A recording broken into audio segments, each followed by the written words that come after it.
Are you ready for love?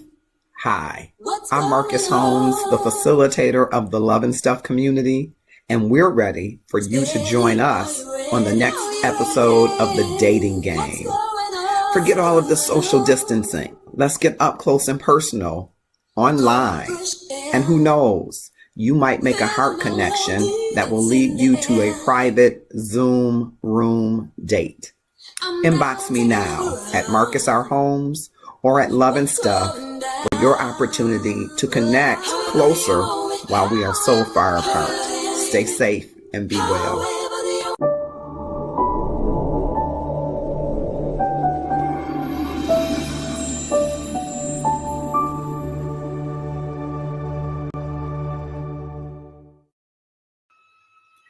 And welcome to Love and Stuff. I am Marcus Holmes, your facilitator of all things love and stuff, where we come to you each Tuesday night in this community at 8:30 Eastern Standard Time. It's my pleasure to be here again. And why don't you take a quick moment and just click share, tag 5 of your closest Facebook friends, 5 of your more popular Facebook friends to join us in the discussion.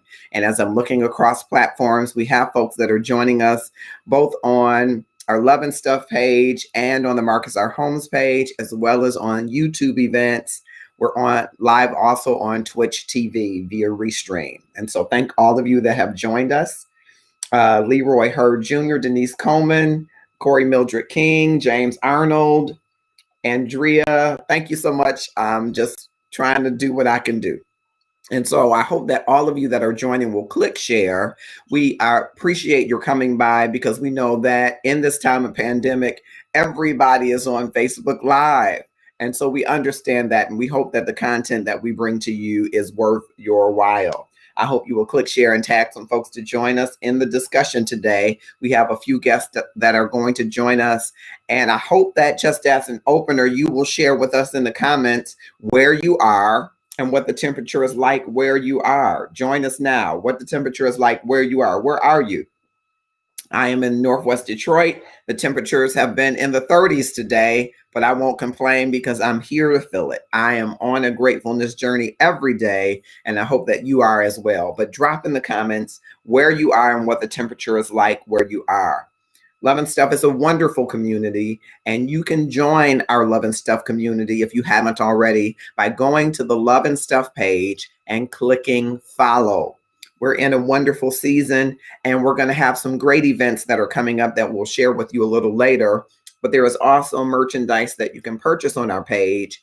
And if you purchase during the Black Friday timeframe, 35% of those net proceeds will go towards helping families have a great holiday season. And so if you want to learn more about that, you can inbox us at the Love and Stuff community, but there will be a special code that you will enter in for any of the Love and Stuff or Love Over Racism gear that you will see on our Shopify page. You'll enter a code, and 35% of the net proceeds go toward charity to help families during this time still try to enjoy the holidays. Herbert Richard has joined us as well. I hope that you will click share and tag some folks to join us in the discussion, which I believe will be a great discussion. So drop in the comments. I've asked for you to drop in the comments where you are and what the temperature is like. And while you're doing that, drop also in the comments, someone's in North Richland Hills, Texas. Wonderful. 63 degrees.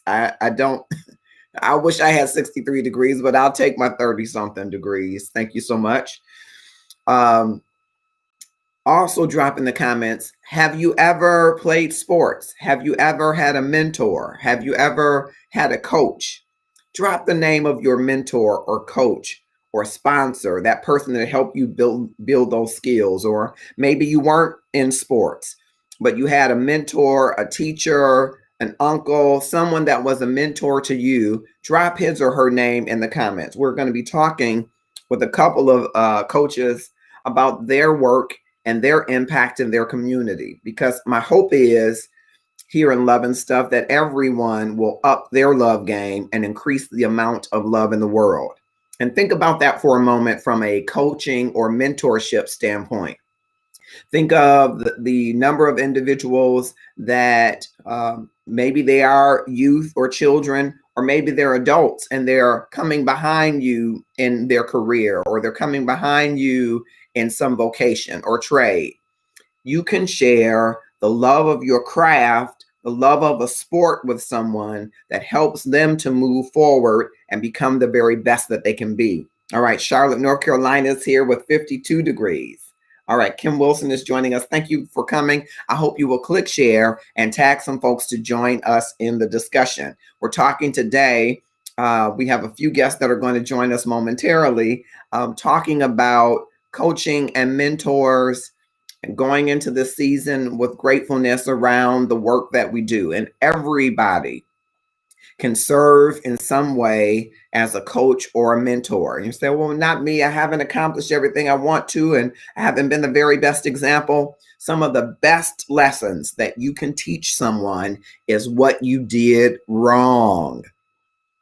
You can save some people some hard knocks by telling them the things that you did wrong. So even if you feel that you've had a trail of maybe not a string of successes as you see them, those failures that you might characterize them are opportunities for you to spring forward and learn, bounce back, be resilient from the things that you've experienced. And as you are bouncing back, you can share those things with other people that you thought, hey, that's not such a good story, but it's good in every story because you can show somebody what not to do. Of course, I think everybody has a story where you can show somebody what to do and how to do it. But you can also say, hey, I tried this and this didn't work. And so you're showing people what not to do. Mahassan Pierce has joined us. Thanks so much for coming to Love and Stuff. I hope you will click share and tag some folks to join us in the discussion. All right. And so we're just awaiting our guests to come. They are Uylesses Deshazer and Andre Clay, who is a member of our Love and Stuff community and who many of you have supported with the Eastside Raiders here in the Detroit, Michigan area. He is very committed to their success, and we want to just talk to him a little bit about what it means to provide that mentorship.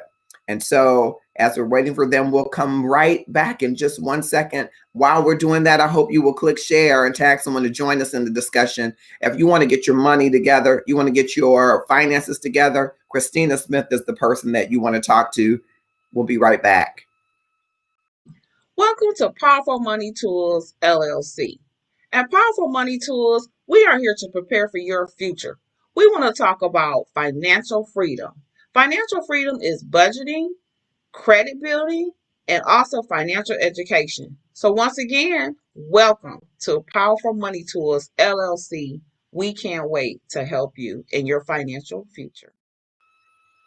That was Christina Smith, who's a valued member of our Love and Stuff community, and she is a business owner. As a matter of fact, she is a serialpreneur. She has a number of businesses, and one of them is Powerful Money Tools, LLC.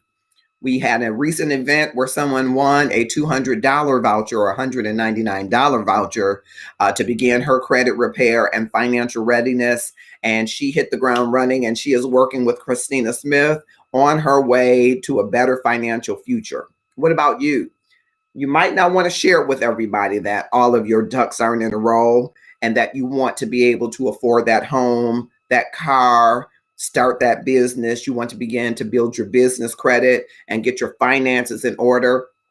It's okay. Christina's confidential. You can talk with her, and she will be a coach, and she will help you to rebuild the best existence for your life. New Jersey Art Bar listening in. Thank you so much. I appreciate it so much. Thanks so much. And I hope you will click share and tag some other folks to join us in the discussion. All right, we're waiting our guest. And while we're waiting our guest, I just want to hear from you on all platforms that I'm seeing, folks.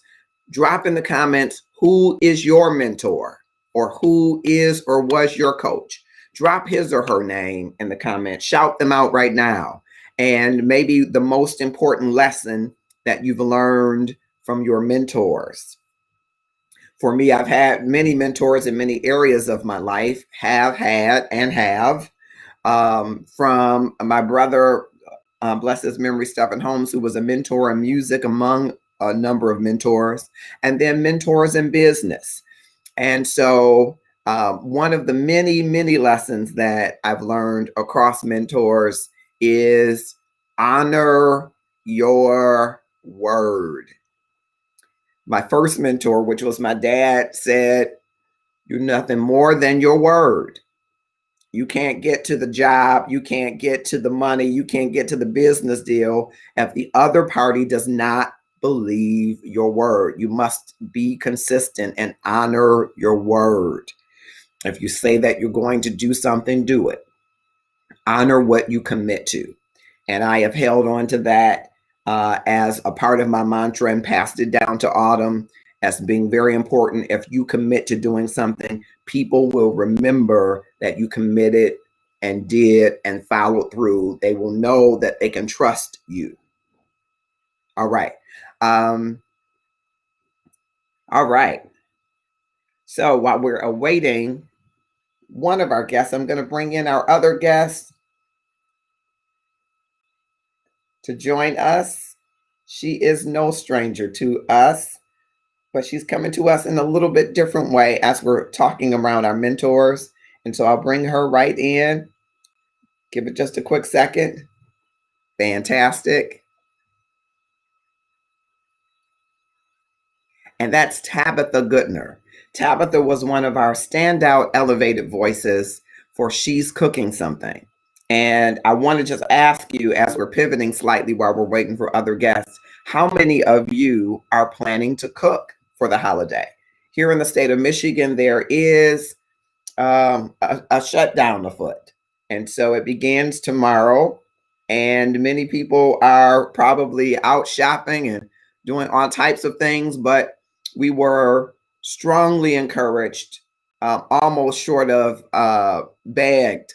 Our governor said, please strongly do not have gatherings. Do not have these gatherings. And so I wanted to share with you a great idea that Tabitha has. And I want to have her come on because maybe you're deciding what you're going to do in your state or city for your family in what is a very important holiday for a lot of people, an important beginning of a holiday season. So I'm going to bring in Tabitha Goodner. Welcome and thank you for being with us tonight. Thank you for having me. It is always our pleasure to have you. What a great person and voice and gift. So listen, you're entering into a new season, right? Very much so. Tell us a little bit about this new season that you're entering into. Are you speaking relative to kind of me growing around the grief? Yes. Okay. Yes. So my mom passed away in July the 30th. And so we're embarking upon month 4.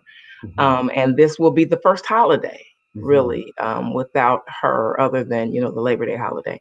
Mm-hmm. And so trying to creatively still engage, trying to be there for my dad, of course, and the rest of my siblings, but also very aware of the COVID spike and wanting to make sure that there are many more other holidays that we can celebrate together.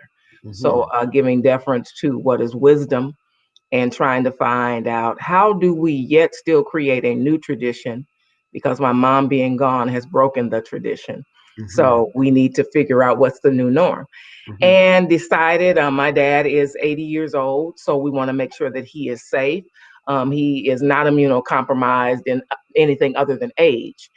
And so he's a former pastor. We are both in ministry, very much givers, like to serve people. So God, in this time of 8 months, has challenged everyone to be creative innovators.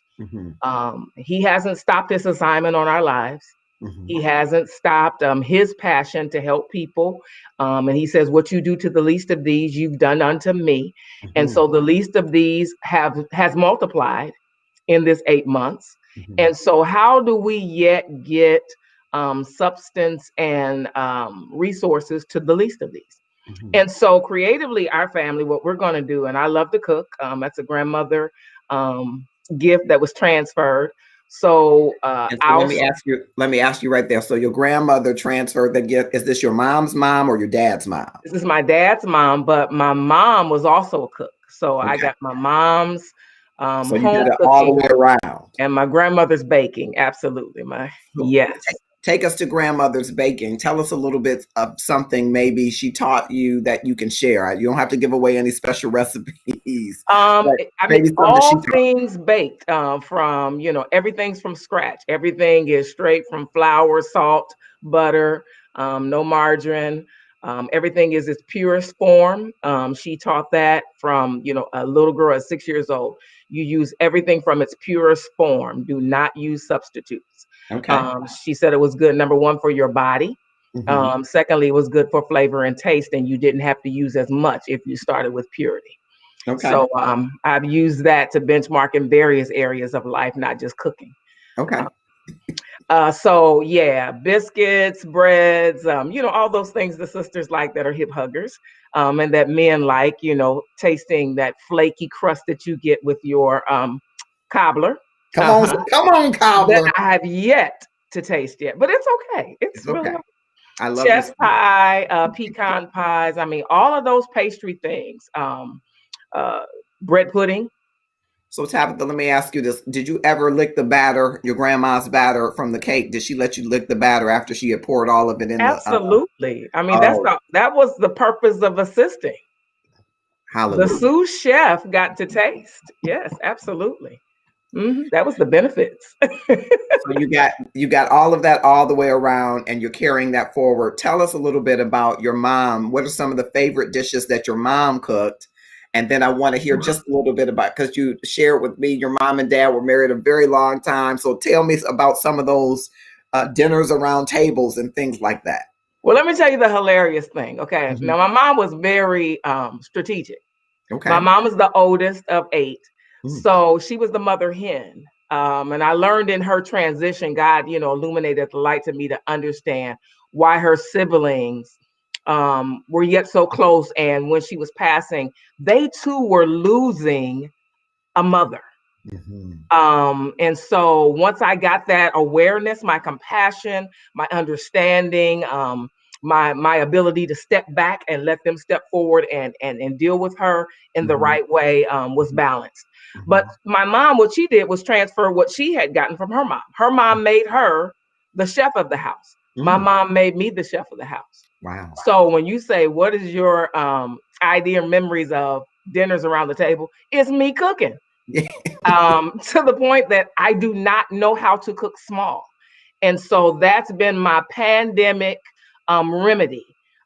Because I used to, I would go out to eat because it was cheaper than cooking, because I don't know how to cook one steak. I don't know. It's always going to be in abundance. But I learned in this pandemic, the excess that I have, I package it up and I take it to seniors in my neighborhood. Wow. I give it to other single young ladies who may be professionals who are working and grinding and may not have that cooking edge, and have started helping them with recipes to know how to cook. Wow. So it has helped. So my memories are favorite dishes that my mom did. Man, let me see. Because I would infuse it. She loved to make roast, rump roast. Prime rib was always the meal for Christmas. Prime rib and turkey. I'm not the chitlin girl, but my dad is. I will make them, but I really care not to. They're just I'm not the my chitlin preference. guy. Oysters, that's not me. Okay. I'm allergic to shellfish, but I will prepare it. Okay. It's only by consumption, but again, I was taught that cooking was about a transference of love and care and how you felt about the people you were serving. So for me, I cook as a ministry. And so I put a lot of love in it. I put a lot of time, when I'm chopping up, I'm praying for the people who's going to eat. I'm literally asking that this satisfy their soul, not just their physical. And it comes across, it is conveyed to them. So I'm pretty excited when I cook. Yeah. And so this will be your first holiday without your mom who passed that down. What is that like walking into this? And let me just jump into the comments.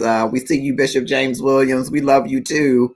Allow others to grieve with you as they need. I do want to ask you a little bit about that. But so you're going into this first holiday, still caregiving, still serving, because that's who you are, caregiving for your dad, who is a server as well. And so you're going into this holiday. What's your thought about the love and transference in the food and your method this time?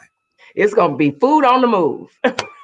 Right. So we'll still do the same, Thanksgiving dinner. We know that we can't gather. We know that we won't gather. I know there Okay. would be those that will. We Yeah. won't.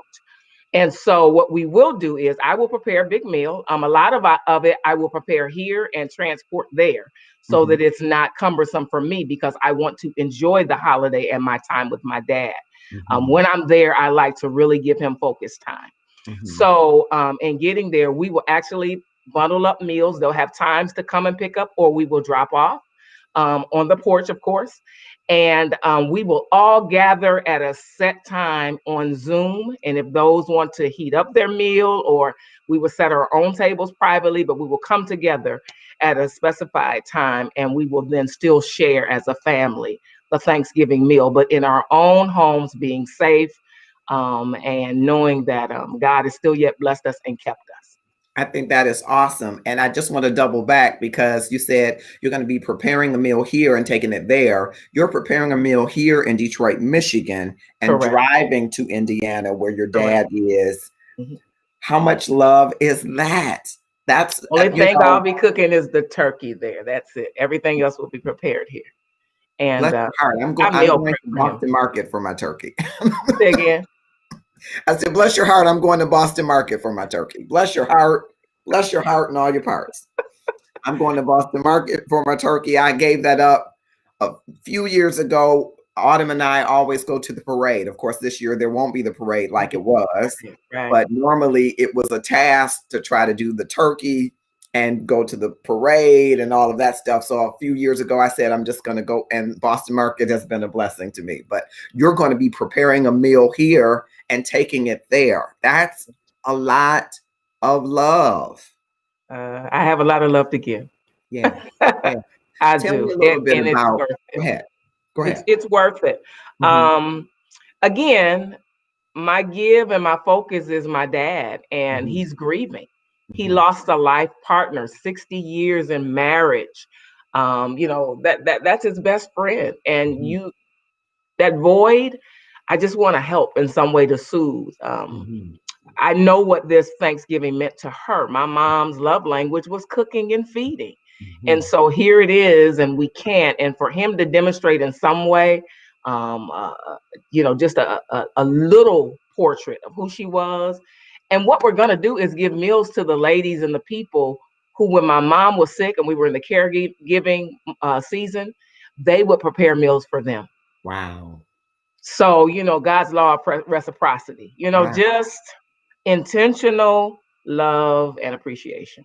Wow. And I mean, that's our African American tradition. I can't speak to everybody else's, but what you described in the tradition of love and cooking, that's a part of who we are. So this is difficult for a lot of people because we're communal, we're used to coming together and cooking. But I think it's a fantastic idea that it's on the move, and you either deliver or people can pick them up from the porch, and then all convene at the same time on Zoom and connecting. You talked about that 60 years. I wanted to go back to 60 years. I know. I can't even get 60 days. I'm here on Love and Stuff. I needed that commercial. I'm sorry. Come on, 60. Come on, 60. 60 years. I tell us a little bit about, watching that relationship over the years of your life. Share some, if you can, some of the memories of that relationship. I had the best seat in the house for a love story. I did. And it's funny because I always, when they were together, I would always tell people they make me sick. They were so in love. Always like Pepe Le Pew, just all over each other. But they were friends. And to know their story. My dad moved to Indianapolis the day after Thanksgiving, Black Friday, at the age of 18 years old. He met my mom 3 weeks after he came to the city. He was with his brother, who was friends with my mom's brother, and they went over to the house. He didn't like her at all when he first saw her because she wore pants. He's from down south. And he said, But one day he came and she was walking, and he said he almost tore his car up. He said because she had a skirt on, and he was like, "Oh yeah, I got to have her." And the rest is just history. Now he had to date her mom to get her because he had a car. So grandma used him as the vehicle and the transportation for what she needed. But it was kind of like the story in the Bible. You know, he had to work for Rachel and Leah. Yeah. But anyway, the love story for them. My mom never paid a household bill in her life, and she could. My mom was a professional woman, went to college, worked at the as a funds development resource person for many independent colleges of Indiana. Very resourceful, was a very great wife, first lady, and she was a phenomenal mother. And I'll tell you, I appreciate her more seeing what she did in preparation for death, and for us. Even in her transition, she had done things to make this process not so bad for us. It's just amazing. And I'll tell you about that later. But anyway, their love story. And so even her illness, they kept it amongst them. So I didn't know how sick my mom was until the very end, because that was their own union and their covenant one to another. And so that's why I kind of talk and stay close to my dad now, because his covenant partner is gone. The secrets that they held are gone. Now, who does he talk to? He's not going to talk to me. He's my dad. Right. So just trying to find him those alliances and people that he can share with. So I have a lot of god brothers, because he's not going to share with my brothers either. He's still their father. Right. He is a biblical father. And until he closes his eyes, he will continue to father. He will continue to be that provider, priest, protector. And we respect and honor that because it's so lost in this day. And so their love story, the thing that kind of settled me in my mom's sickness was one day my dad said, he said, my greatest honor is to walk the love of my life to the threshold of eternity. And when he said that, I mean, it just, it ripped my heart, but then it just came like a sigh, just a soothing calm. And I'm like, wow, what kind of love? I love you enough to take you back to your creator and tell him, thank you for allowing her to be in my life. And I mean, to the end. And one of his phrases that he said also was, he said, the one thing I'll know whenever she shuts her eyes, she left me for a better man. Wow. Wow. What an awesome 60 years. That is so awesome. And and just to hear you share, you know, I'm sitting on my seat wondering, how do we get that love? You know, I'd have to live a long time to get 60 years, but how do we get that love? That is amazing. And you did share, and please do, about your mom making these preparations to make it easier. What do you mean by that? My mom was a first lady for 40 years. So, you know, first ladies, y'all know how we look at our first ladies. They got to be immaculate. You know, they can't wear the outfit too many times. So, you know, the wardrobe is deep. The jewelry's deep. The shoes are deep. I mean, just all the stuff, the substance. And my mom had a lot because she was also a hoarder. Loved her to life, but you just wasn't going to throw anything of hers away. And so I was visiting quite often, up until probably December. And that's when kind of COVID was starting, gets a little bubble. And I was more trying to not go back and forth to protect them because of the virus and making sure I wasn't carrying anything there. And so I went when she passed, and I said, let me find what we're going to put on her, because I knew she had plenty of clothes. And it was like maybe 1 o'clock in the morning, Lord woke me up and it said, just find what you're gonna take to the funeral home, etc. Because I knew I didn't have to buy anything. No. I went to the closets. There was nothing there. I went to my dad's closet. Nothing there. I went to the attic. Nothing there. So now I'm bewildered, because I'm saying, no one told me that this lady got rid of her clothes. So I wait till the morning and I call my brother, I call my dad. I'm like, hey, where is mom's clothes? He said, what are you talking about? I said, there are no dress clothes. There's nothing here. I said, I see pantsuit, you know, things that she wore to the doctor's appointments. Where I said, I don't see anything here. Where's her stuff? And my brother said, you know what? I remember she would have me take bags to, you know, Purple Heart and stuff like. He said, but That was like a year and a half ago. He said, I mean, that was a while ago. So she had been making preparation so that we would not have to go through her things.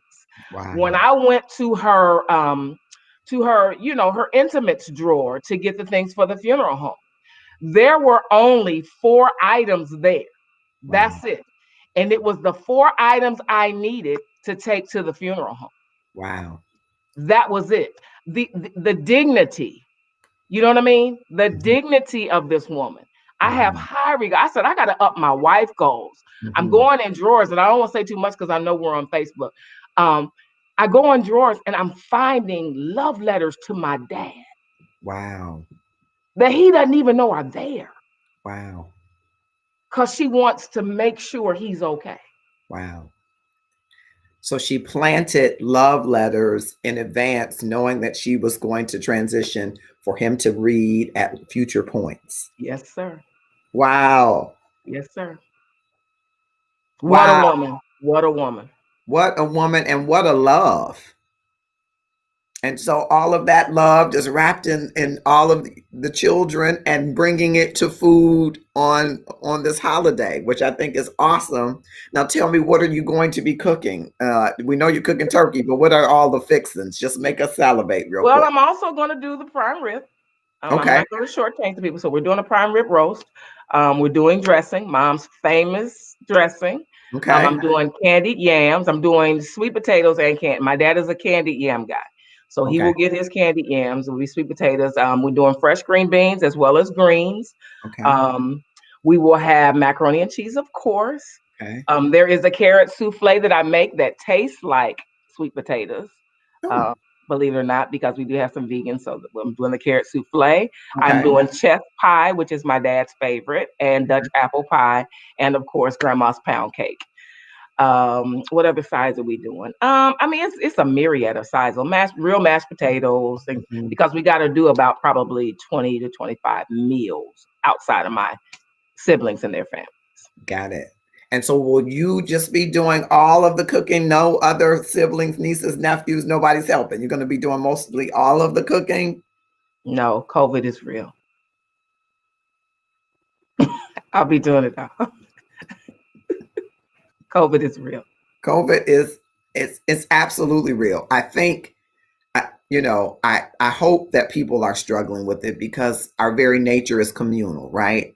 I hope people aren't struggling with it, Tabitha, because they don't believe that it's real. I think people have cabin fever, and people are so used to being social that they haven't taken this time, maybe as a time for introspection and reflection and a little bit of isolation, separation. But people, I think, just want to be with people. I'm hoping that's what it is. Now, of course, I've run across people who say, this has been manufactured. It's not real. It's the government. It's somebody else. And I just pray for those people because whatever it is, I need us not to forget who's really in charge. Yeah. God has not left. If that's your belief system. And for me, his position has not changed. And so I have to trust him when times were good, and I have to trust him now when I don't believe that these times are so bad. It means that we have to pivot, and times have changed. And so for me, what we're going through now, God has allowed. So if he's allowed it, there's a lesson, and there's also a lifting he's trying to do for his people. So I'm just trying to get the message, trying to get in position, trying to make this as fruitful as possible and not be a complainer. But to complement this time so that I don't have to stay in the wilderness 40 years. Yeah. Okay. I'm trying to hurry up and release that old mentality and not, be Egyptian minded, moving to a promised land.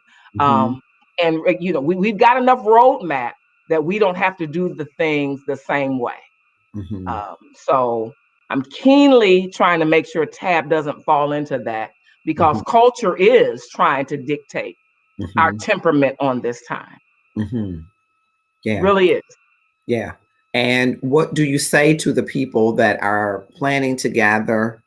I mean, they may believe that COVID is real to some degree, but they're planning to gather, and there are going to be multiple cooks and multiple kitchens. what would you say to them?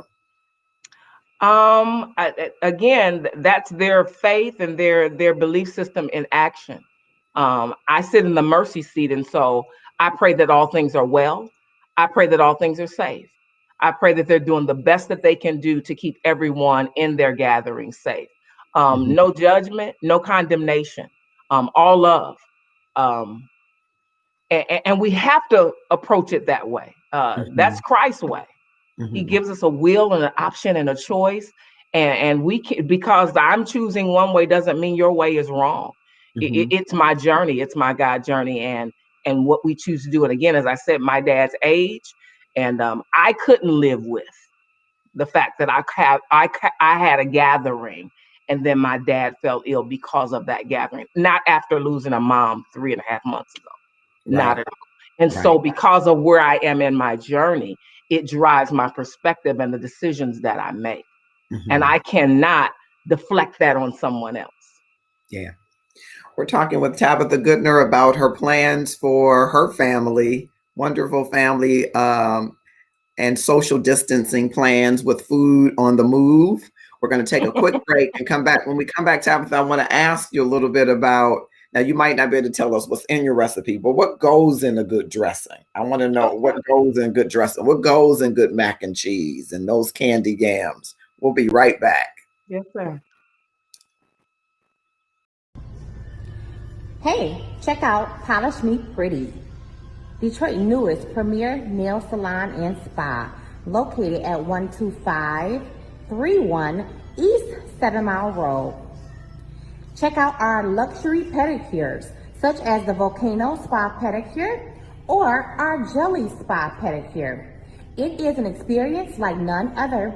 You won't regret it.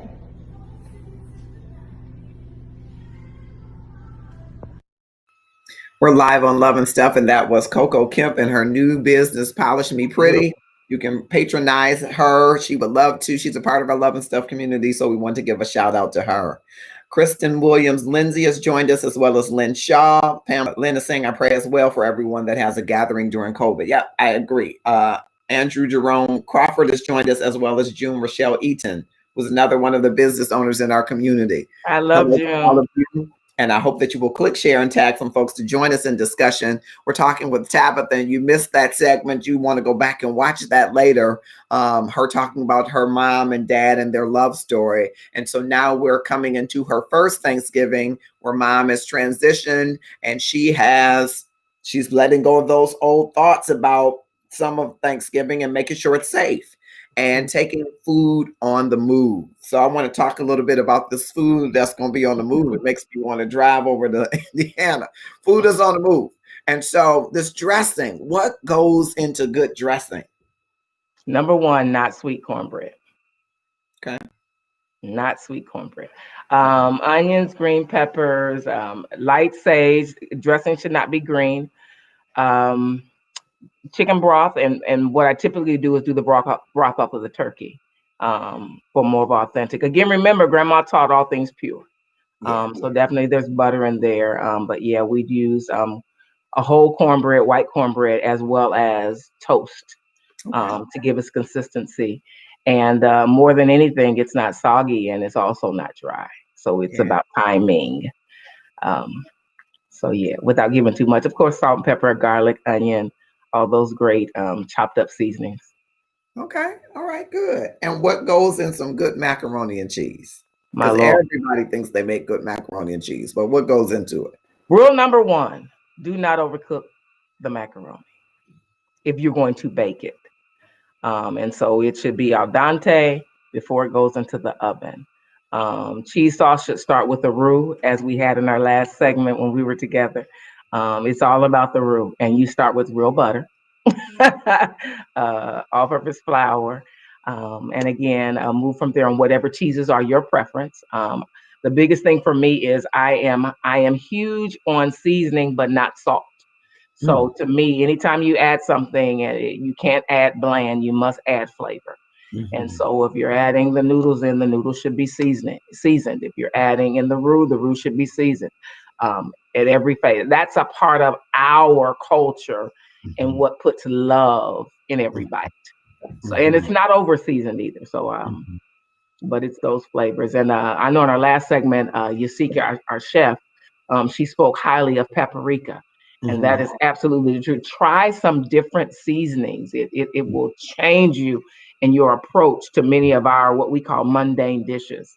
If you just try a different seasoning, it gives it a different twist. All right, that sounds delicious. Sounds good. We have some good to go stuff that's happening so far. Absolutely. And Sweet so potatoes, together, little candy nutmeg. yams. Say it Yes, again. little nutmeg. Don't go crazy with the nutmeg. And I love to do fresh nutmeg, not the seasoning in the jar. Okay. Yes, cinnamon.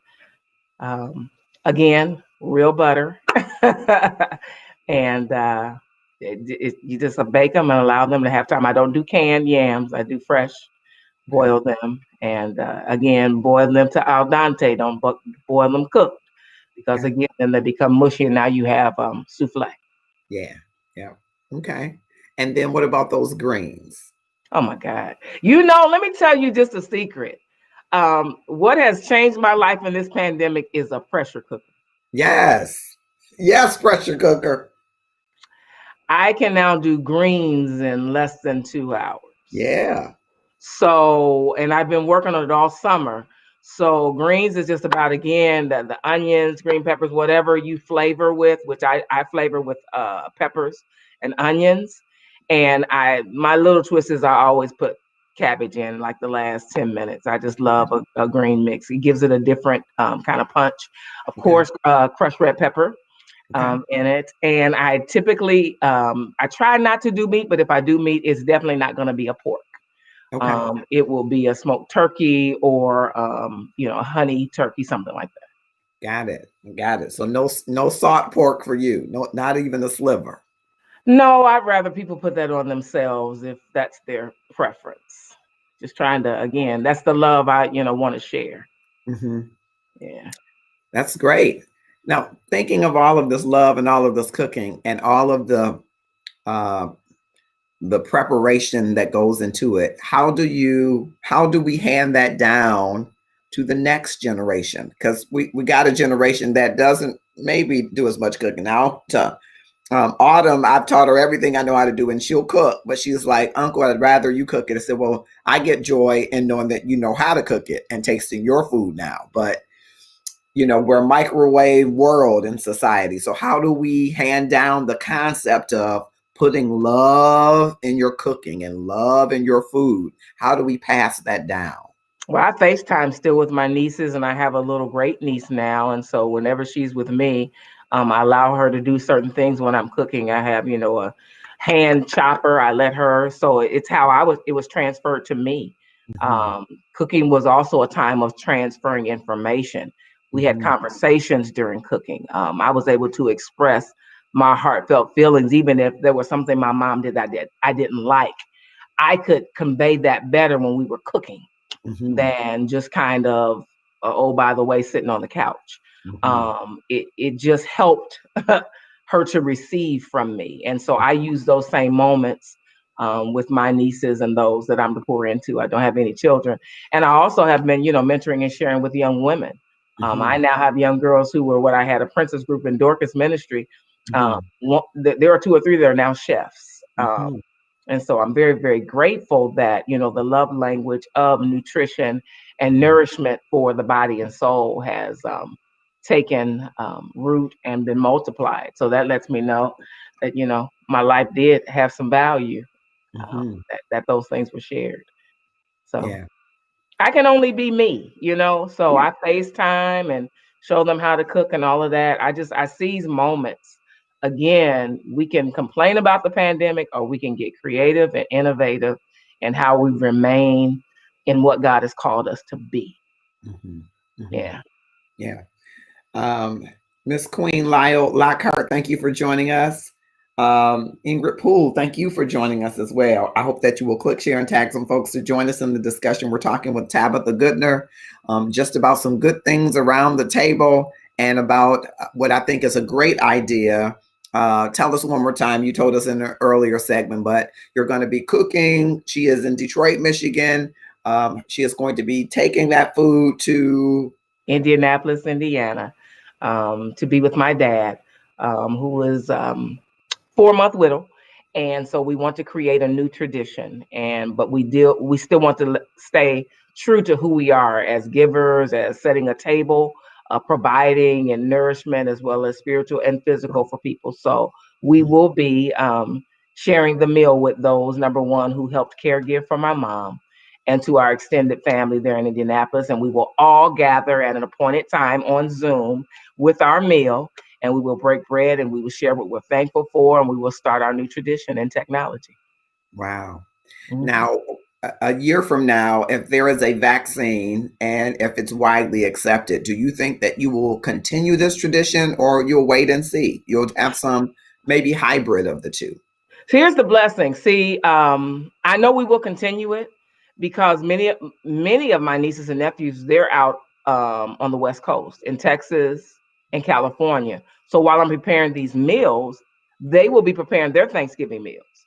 And so when we get on Zoom, they'll be sharing what they created, what they made, because this is my dad seeing his great grandchildren and great grandchildren. So he just, I mean, that lights him up to see that familial happening around the world in his name, Goodner. I'm sure he's going to get life out of this year, being able to. We've not been able to do that before, or we didn't think to do it before. Right. And so they'd be out in Arizona and we'd be having Thanksgiving dinner in Indianapolis, never thinking, let's call them and see what they're doing. That would happen after all the burps and the sleeps and the naps and the going to get the second plate. Oh, did you talk to so-and-so? And then the phone calls happen at like 8 and 9 o'clock. So yes, I'm sure this tradition will continue. That is awesome. That is awesome. And I think you're right. We have to pivot. God has given us this, he's allowed Great opportunity. So it is an opportunity for us to maximize relationships that are socially distanced normally, right? But we have the opportunity to delve into those relationships more authentically, and see what's happening around the globe or in other states. I think that is awesome. Yeah. And the biggest thing, Marcus, if we care the way we say we care, we are to create. Create the bridge to keep the care being transferred. And that's all, for me, I was created in his image and his likeness. Nothing's going to stop me from being who he asked me to be. He would not have asked me to do it if he wouldn't give me everything I had or needed to get it done. So I'm not thinking right. My perspective is off, or I don't see a way, and I need to sit back and go back to him, and he showed me. And he's just shown me how to make sure you can still be present without being physically in the same space with someone. And so this technology is helping us to be present. We can moan and complain about being lonely, or we can take these bridges of technology. And I mean, what we use for, crazy stuff, we can use it for good and transferring love and letting people know you care. And just a small text message sometimes. And I'm not talking about a group text. I'm talking about an individual. I'm intentional about what I'm saying to you. Text message to let people know I'm thinking about you. And this time, people just want to know, am I forgotten? Right. Does anybody care? Yeah. Yeah. I want to pivot there. I want to talk to you about the people who might feel forgotten, or who might be alone, and who might, like you, be experiencing their first holiday without a loved one, but maybe they don't have that family or aren't thinking of ways to connect. I think this is wonderful for even the one individual who lives on one side of the country and doesn't have family in their state, can still prepare, even if it's just their favorite dish that they know how to cook, can prepare that and maybe purchase the other things, up to them. Right. Get on the Zoom and talk with that loved one and that relative and eat at the same time and enjoy each other's presence, so that you're not by yourself, even though physically there's nobody there, but you get to feel the warmth and love and company and companionship and fellowship of all of those that are your kindred and acquaintances. So I think that's wonderful. But I want you to talk a little bit. And Herman Harris, wow, has come in the room. Thank you, sir. Yes. Yes. what would you say to the folks that are going to be alone this holiday, this first time for some people, or, this year, I think I stopped counting after 48 people that I know that have passed from COVID. I stopped counting. I just said it's not something I don't want to know that number, because it's really individual lives that have touched me, or that maybe they feel that I've touched them, that our journeys crossed each other's journeys, and it's been devastating. So I can only imagine for people who have lost someone that was close to them, that would normally be at their dining room table. What would you say to him or her about walking in this reality? Let me share a tip that I was blessed to receive.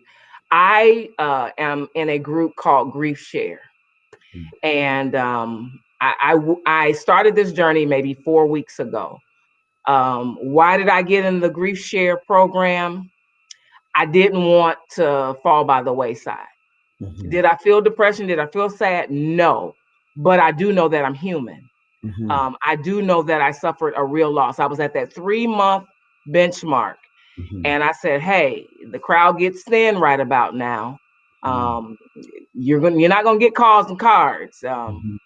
People tend to think you ought to be just moving on or getting back in the way and finding your zen and let us see you again. And we'll ask you every now and then, but you need to get back on your post. So I needed to make sure that I was being healthy for me. And while no one will ever ask me, how do I feel, genuinely, where am I at in my grief process? Grief Share allows me to, number one, hear what I may be approaching in my grief journey, because others are sharing with me. It helps me to express what I may have felt. My days are peaks and valleys. And so the work of the Holy Spirit helps me, which I've leaned into. There can be a moment where I see a reflection, and, that takes me back. There are days I wake up and I say, man, my mom is really gone, because I lived 310 miles away for 25 years. So it was not odd for me not to see my mom in 1 and 2 months. I talk to her every day, but to not see her is not odd. I have to wake up to that reality every day. That's why you see her picture over my shoulder, because I have to sit in that so that I can process it and not repress it and avoid it and then hit a wall. So Grief Share helped me. And one of the things they said when you have your celebrations, light a candle. You're not forgetting them. So make sure you acknowledge their absence, but you're also acknowledging that their life had impact. Had impact. Yeah. Their life meant something. And so we pause and we take this moment. And all while we're celebrating, we can look over in that corner and see that light flickering. No, it is not reincarnation. I believe in justification. So no, she doesn't show up as a candle.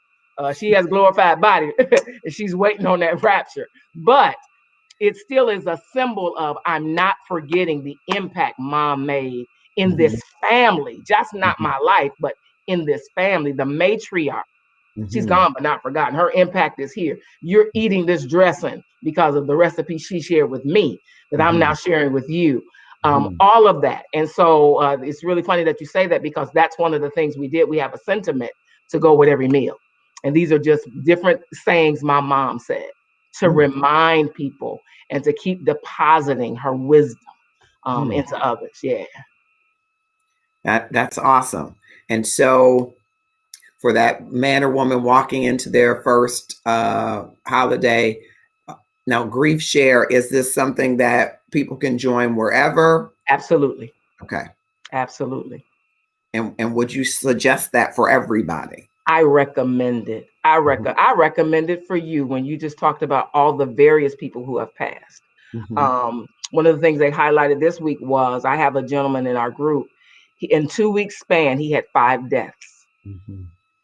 And so they're encouraging him not to lump the 5 into one moment. You have to grieve each person.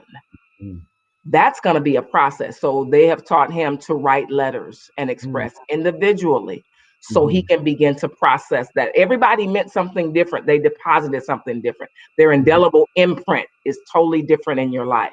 So you have to acknowledge that, so that you can grow on. And I use that term because they set me free. All throughout my life in church, we kind of tell people, you're going to get through, you're going to get through, you're going to get through. And we are.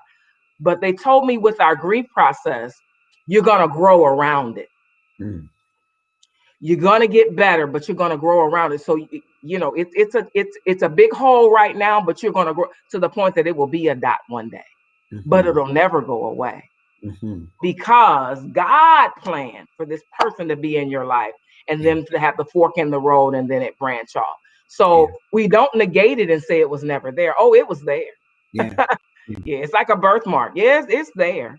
Yeah. And we acknowledge it. It's like a broken heart. You always feel that space where it broke. You feel that dip, and you know it's there, but over time you feel it in different ways, and maybe not as strongly as you feel it, but you always know it's there. You always feel it. Yeah. You're growing around your grief. Yes. We're talking to Tabitha Goodner, and we're having a great time around meals and family and love. We're at 9:26, and Tabitha, I thank you so much. I had two other gentlemen. Where they at? God planned it different. We're gonna beat them up. Amen. We're gonna beat them up. But I pray all is well with them. That's what I pray that all is well. I'm gonna pray too. Yep. Give them great grace. That's what that is. Great grace. But what would you say? We're going into this holiday season, and I know that you also do counseling. I know we're not having a counseling session, so I want to put that disclaimer out. You'd have to somebody one-on-one. But there are people who are going into next week, and they're going into next week with the heaviness that those loved ones are not there. They're going into next week with the heaviness of them not being there. And for me, food has always been around love. It's always been, I'm a foodie, but it's always been about love. When someone, though, is not feeling that love, sometimes you don't even want to cook. That's right. Or you don't want to eat because you wanted grandma's pie, or you wanted mama's sweet potato pie, and those things that reminded you of that love. I love that you said lighting the candles, but can you give us some other things that we might do going into next week, whether we're, normally on the receiving end of getting the food prepared for us, or on the giving end, having or wanting to cook it for someone else? What are some of the things we might pivot to do in a new reality around this continuance of our love being cooked? First, let me say, you owe you. You owe it to you not to go in a dark place. You are such a vibrant gift to life. And so the pain is real. Absolutely acknowledge it. Don't negate it. Don't act like it's not there. But guess what else is real? Your life and your light. And so just as that person was impactful to you and all that they meant, you mean that to somebody. And so if you can, for a moment, just for yourself, get a headspace and a perspective of, I just want a better day. And so what gets you a better day? What are the things that you like? Okay, you can't have grandma's pie. She's not here. Do you know how to make grandma's pie? Does anybody in the family know how to make grandma's pie? Can you search and find out who knows how to make grandma's pie? And let that be your goal, to make grandma's pie. And then be able to sit at your own table and have a slice of grandma's pie and think about grandma in the most positive way. Because the one thing we know about every person we're grieving over, none of them wanted us to live in grief and in darkness and not enjoy life. None of them did. And so our reflection of their death is not personified by how they lived. And so if you can, again, realize you're paying yourself back And you're also elevating the value of their worth when you just shift your perspective and be selfish for a moment. What are the things that you like? Don't do it for nobody else but you. I'm doing all of this for me. I'm doing it for me. October 31st to January the 10th has always been a gloomy time for Tabitha. I choose not to let it be gloomy. Every day I'm fighting. Every day. The girl you see here on this live fights behind the scene to keep it positive, to encourage herself, to speak well to herself, to not allow the isolation of COVID to say, oh, you alone. No, ain't nobody gonna come. Don't nobody care about your grief. No one's calling you. I'm calling people and asking them why you haven't called me. Because I owe it to me to know what's going on. Y'all know I'm grief. Why you ain't called me? Oh, because you're strong, Tab. Yeah, but I'm human. And so every now and then, I just need to know that you thought about me. You got to ask people for what you want. And many times we don't. We suffer in silence. You owe it to you. Be selfish this holiday. Be selfish and go get what you want. Don't sit back. Go get it. If you want the dressing, find out who knows how to make the dressing and go get your dressing. Yeah. But above all, know that you owe you because your light is needed and your life is needed. And the enemy wins. He steals, kills, and destroys. And so he's stealing your joy. He's stealing your light. He's snuffing out all that stuff that really has purpose. And somebody's life has been stunted because you're wallowing right here. And I'm not saying grief is not real. My mom has been gone for 3 months. Trust me. Trust me, I know the pain. I know the thoughts, the voids. You start thinking, and the more you stay in that dark place, you start saying things to yourself that's just not even rational. You can't change anything. The pen is dry. There's no more writing of that story. Oh, I woulda, coulda, shoulda. You can't. So stop even mulling over that. That's the enemy again. You owe it to you. Make them chapters live by how you live. Make their lives and their legacies matter by how you pour out now what they poured in you. That's my advice. Shoot, call me. I'll cheer you. I'll cheer you. There's a million things to be happy for. Yeah. And yes, my grief is real. Yeah. But there are a million things to be happy for. Our church, we've been out of power since Sunday. In my prayer time, I was praying and I thought about on Sunday when I heard the wind blowing. I said, God, you know, there are people outside who are homeless. You are the God of the wind. Can you just slow that down? They already don't have shelter. They already don't have shelter. Can you just make it where they can get somewhere out of wind's way to just get through the night? You know, if we really think about it, you know, I'm complaining because the church doesn't have power, sitting in a house full of power. Right.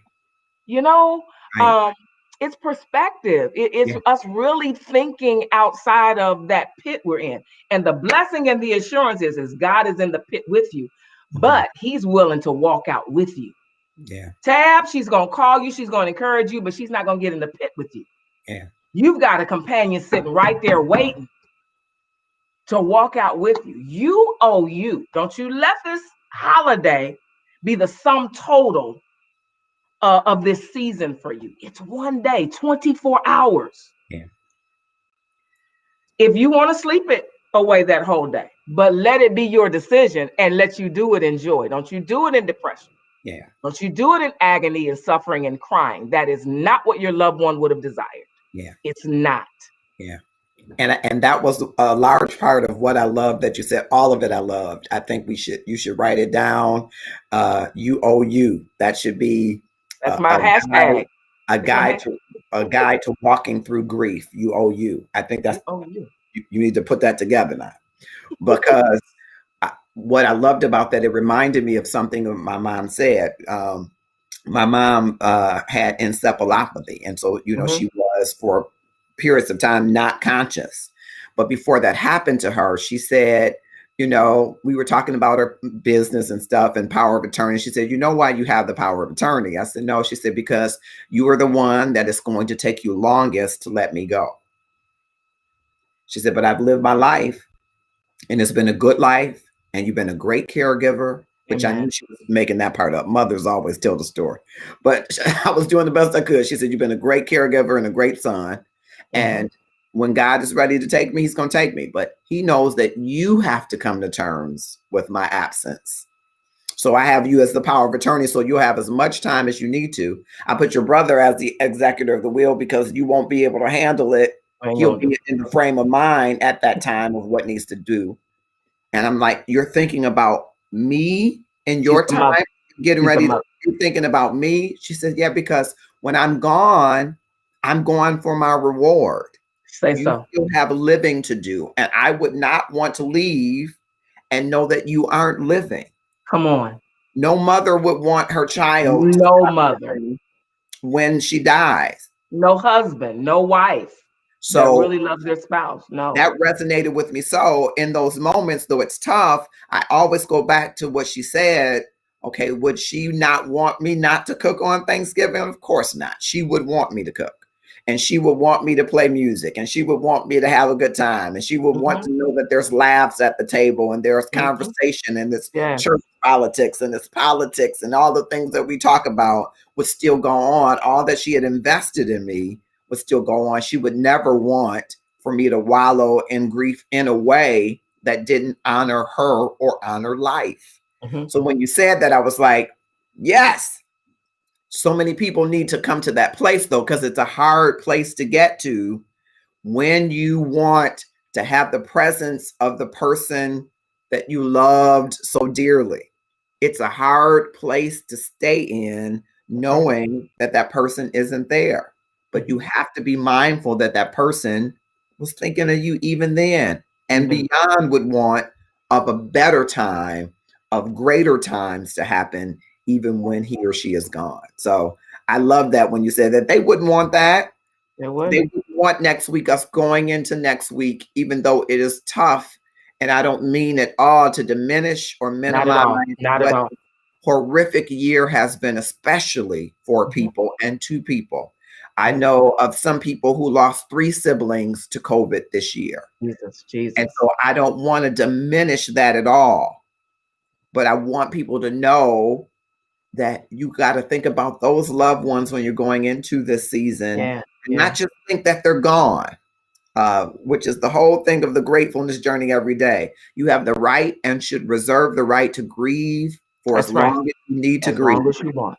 You must also reserve the right to be thankful for and grateful for everything that you have left. That's right. You got to take inventory of everybody that's still here. That needs you. So I love that. That was spot on. All of that was spot on. I think, Tabitha, you should just be putting together a module about you owe you. You owe you. Yes, sir. You owe you. I forgot to tell you one fun thing people need to do with the holiday that still is technology. Now, around our Thanksgiving, any holiday that we had as family, we always played spades.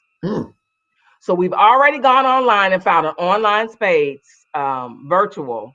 We've already picked our partners and we pulled names. So we're literally going on this online spades platform, and we'll have our own table, and it's Rise and Fly. So the family will be in the room, and we're going to play spades still as a tradition. Oh, that's wonderful. So, yeah. So there's still creative ways, I'm saying, and still hold true to those things that get you in the nostalgia. And I'm playing in my mom's name, and one of my cousins is playing in, one of her loved ones' names that passed. So that's awesome. Spades, bid, whist, all of that good stuff. All of those. Sir. Yes, sir. They're online, y'all, and you can have your own room. Don't make excuses for what you can't do. It's stuff out here where you can still do it. Yeah, that is awesome. Awesome. Tabitha Goodner, thank you so much. We love you so much. Marcus. Thank you. And thank you for your innovative thinking on how to keep connected to family, because I think most people haven't thought of it. We would just get on the phone and call them after dinner and say, oh, well, how was your dinner? And what did you do? Instead of getting in a Zoom room where you can have hundreds of people, literally. Yes, sir. Yes, sir. And take that mute off and say, okay, Arizona talk. Okay, Memphis, let's hear from you. Okay, North Carolina, let's hear from you. And just rehearse all of the great traditions of your family and stories and bid whist and spades and breakout rooms, all of that you can have. I think that is wonderful. And I wish for you and your family a blessed Thanksgiving. It sounds like it's going to be a great Thanksgiving, especially to your dad, with his life partner, best friend being gone.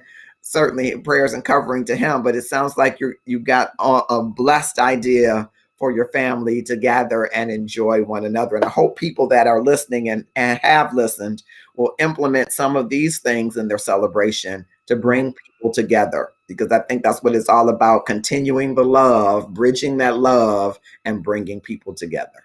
And can I help people remove the pressure? Sure. Since we have a clean sheet of paper and Thanksgiving won't be the same for anybody, there's no expectation. So there's no failure.